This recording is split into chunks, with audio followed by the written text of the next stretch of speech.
Hi everyone, and today I'm going to be talking about how I passed PLAB 1 with just giving one attempt. So I'm very happy to announce that I have passed PLAB 1 with a score of 120, which is, I believe, 4 points above the minimum score that was required to pass. I am super proud of myself. Yes, it's not a high score by any definition, but I'm still very proud.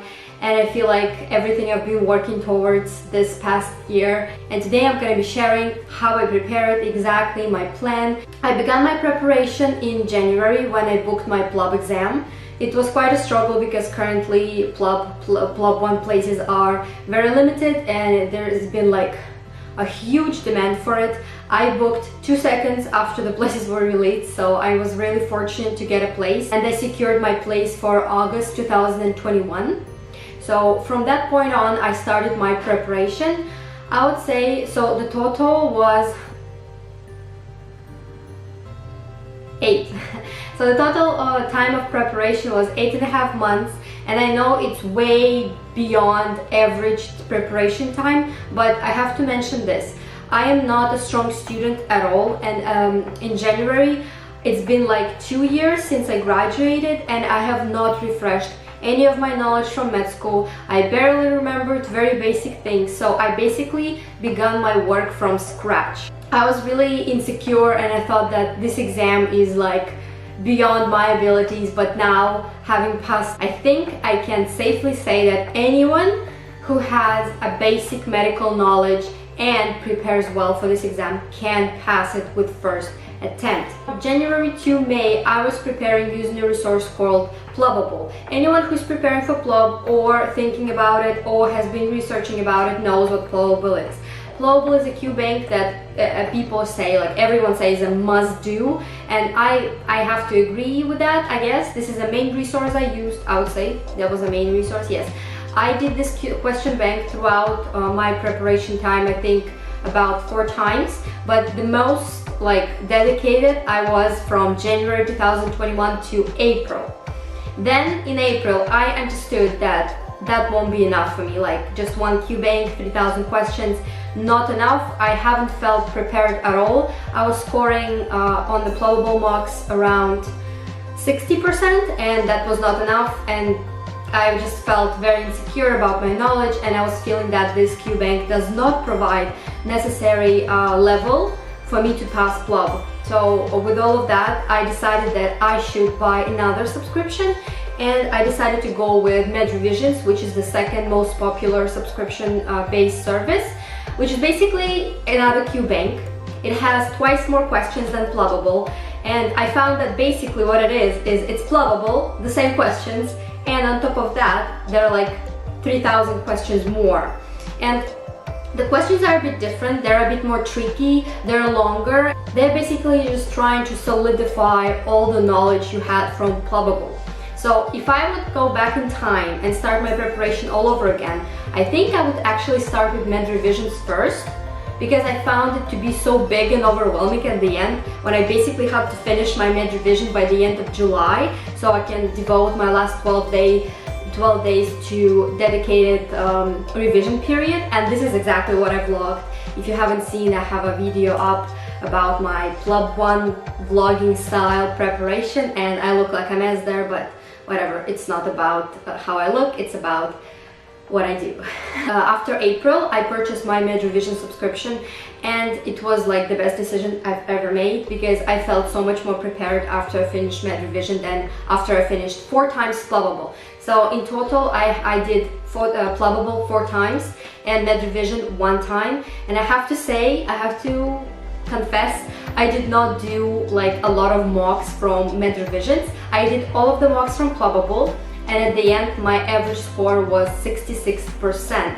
And funny thing, I got exactly 66% on the real PLAB 1 exam. I don't know what to make of it. It can be just a coincidence, it can be just the result of continuous getting the same result. I don't know, but I think the highest I have ever scored in Pluggable during my preparation time was 75%, and the lowest I scored was 45, 50. That was at the very beginning, of course, of my study period.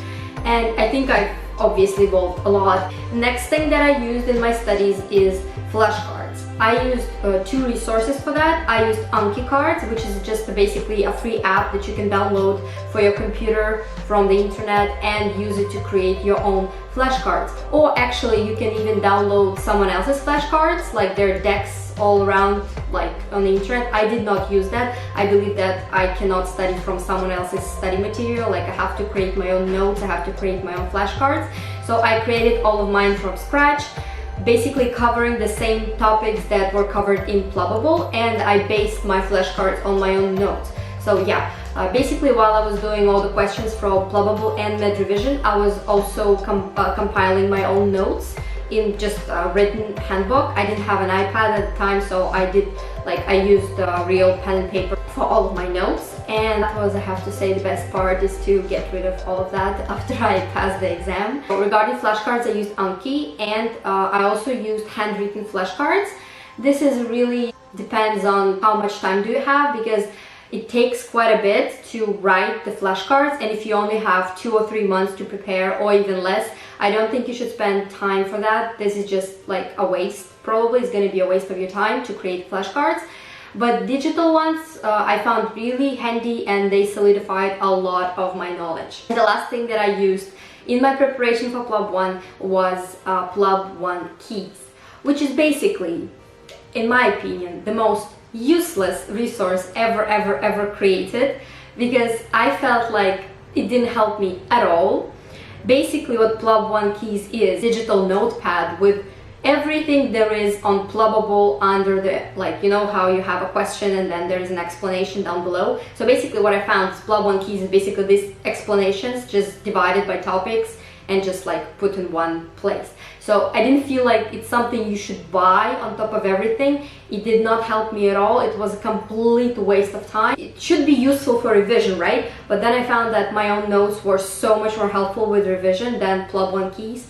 So if you're thinking about purchasing PLAB One Keys and you're not quite sure if that would be something that you will use fully and something that will really help you solidify the knowledge, I would suggest not to buy it. Like, I really found that was an extra thing that no one needs. Honestly, like, I had a very weak base and I realized that I did not need PLAB One Keys. So if I didn't need it, like, I don't think anyone would. But it's just, of course, my own opinion based on my own experience.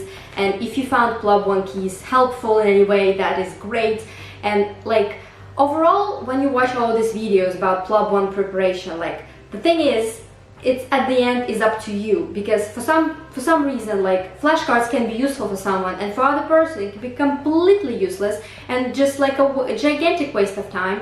And some others say that Plubbable was more than enough to pass PLAB. For me personally, it wasn't nearly as enough. So it just depends all on your base knowledge, on your own perspective, and how you actually feel about yourself and your medical knowledge. Thank you so much for watching this video. I just wanted to offer some words of encouragement. If you are waiting to book PLAB like forever and you cannot just catch a place, or you have some financial troubles, or you don't know if you're even ready for all this PLAB journey because it's a lot to take in, I just want to wish you all the best, and just believe in yourself and believe in your abilities, and at the end it will all pay off.